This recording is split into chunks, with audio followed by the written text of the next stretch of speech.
flower until they bloom. Like my first time living life the day I met you. I hate to think that humans have to die someday. 1,000 years won't do.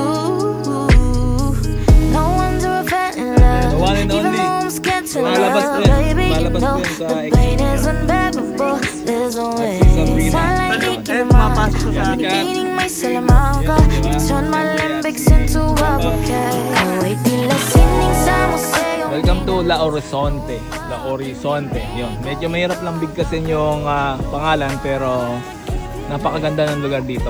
Ayun to. Meron pang doon viewing deck which is pwede kayong mag tent pitching dyan.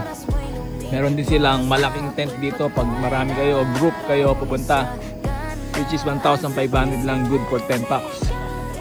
At syempre meron din sila doon na cabin. Ayan na yung kulay blue na yun, which is 3,500 per night.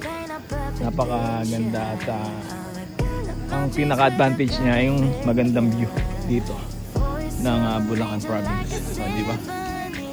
Ayan.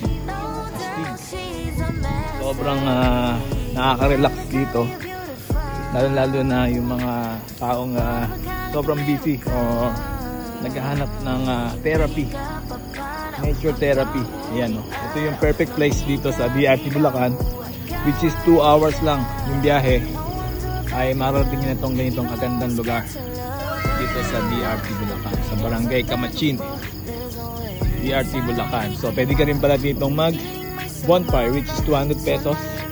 At ito naman yung area kung saan pwede kayong mag tent pitching din. Nawala yung natin. Yan, tent pitching. So pwede rin kayo maghammock. Ayan, napaka mapuno rito. And then yan, makikita nyo talaga yung sobrang ganda ng lugar ng campsite na ito. Ayos, panalo. So PM nyo lang o message lang kayo sa kanilang Facebook page. Nandiyan dyan po. And then ayan po, reservation and inquiry. Oh yeah.